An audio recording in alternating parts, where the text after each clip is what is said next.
So I've been hearing a lot of talk about the time I got reincarnated as a slime, and I saw this anime pop up a couple years ago, and it sounded like one of those anime that had one of those stupid names. The time that I jumped in my front door and then got hit by a truck and got sent to my high school world previously behind the dragon and the dun. Those long ass names that don't make sense at all.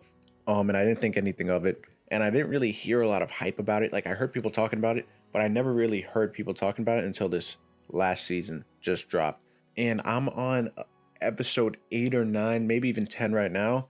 And I've got to say, I really, really am starting to grow a liking towards the show. I don't know what it is. It's the world, the characters.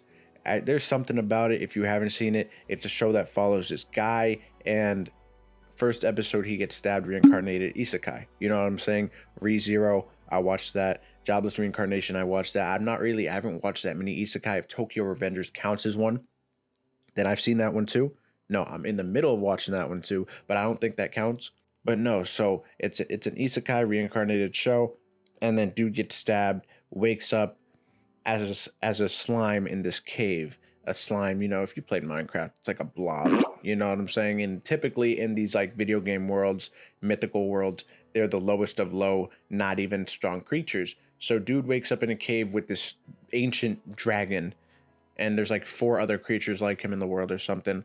He becomes friends with him and absorbs him, because as a slime he can like absorb like anything. And then in the cave he just absorbs all the materials, does whatever, blah blah blah. Leaves the cave and then sees people, and then they're like, dang, like this guy's magical aura is like off the charts. Like, why is he so strong? Because in the cave he was growing stronger, learning all these new skills, because he's basically like just learning an unlimited moveset. You know what I mean? And then he grows, and then he meets the goblins, and then he takes over the goblin civilization. Then he becomes their ruler because he's the strongest one. And then in the show, when you name someone, while it uses your magical power, it like upgrades that person. So like a lot of people in the show so far don't have names. They'll have like, or they do have names, but it's like weaker names. I don't know.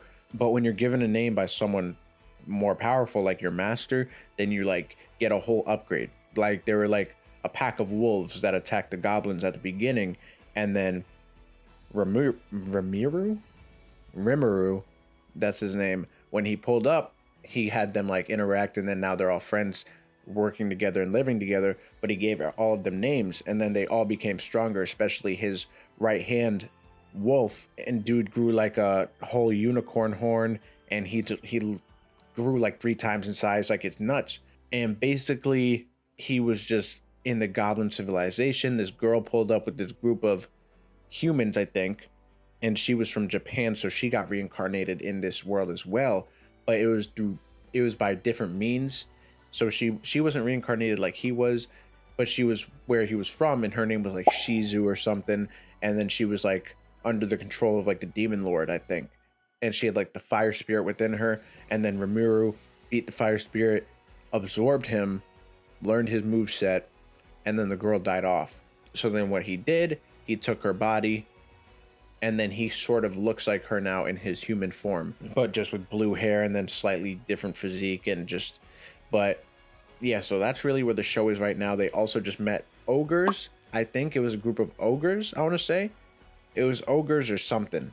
And then he named them, and now that's like his whole crew as of right now. And the cast of characters seems very cool, and the show is very colorful. The fighting seems very well animated, and I feel like, because Rimuru is just absolutely busted right now. Like, there is no one touching him, and he really, like, he has like unlimited magical power right now. And I just really, really enjoyed the show. The comedy in the show is actually good.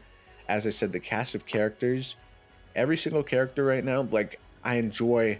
The only people I don't enjoy so far, and they were just introduced, are the lizard people. They're very annoying. Very annoying set of characters as of right now. But I mean, I'm sure they'll be more involved in the future. But I mean, I guess we'll just see. But no, as of right now, the show is very, very solid. And I'm really excited to see where it goes. I see a lot of people saying that the show is very slow and it's not worth the watch, and it's not even that good. But I also see people who will put this show damn near in their top 5. So it's a very confusing dynamic that I'm looking at, because obviously with a lot of shows, like with Tokyo Revengers, for example, I also saw people saying it was overhyped, and then I also see people putting it in their top 5. You know what I mean? So You don't get that with every show, but you get that with a lot of newer shows, especially because there are people who overrate it, underrate it, and all this shit. So it's really, you just got to experience it for yourself and then see where you go from there. But no, I really do enjoy the show right now. My favorite character would have to be Rimuru. Rimuru, I don't know how to say. I don't know how to say his name, but so far he is definitely my favorite character. Gobta, the Goblin, he's a really cool character too. After I saw him do that shadow step thing against the lizard and then knock that boy out, I was like, damn, he's actually kind of strong. So he's a really cool character. Benimaru, he was a new character introduced, one of the ogres. He's cool. And then his blue-haired friend, I forgot his name. I want to say it starts with a Z or something, but no, he's dope. The goblin leader's cool. Like there's a lot of cool characters. The dire wolf, his Rimuru's right hand wolf, he's really cool too. The electric dragon, so many good characters. Shizu, yeah, so many good characters so far, honestly. And it's not like everyone's developing like that in depth as of right now, but all of the characters have like very good personalities.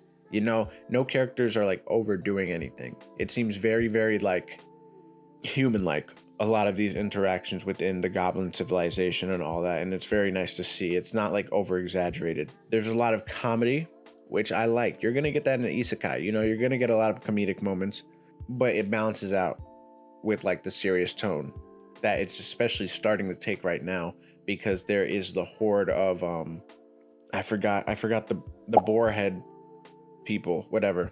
They're taking over like the kingdom now. So now they're gonna have to fight them, because that's who the ogres wanted to fight against anyway. Unless those are the ogres attacking, and I'm thinking, I don't remember. But yeah, so that's where the show is right now. First thoughts on it though, I really am enjoying it. I can see why people may say it's boring, but I haven't really found it boring so far. But no, I really am enjoying it, and I hope by the time I get to the end of season 2, it's like as good as people say it is.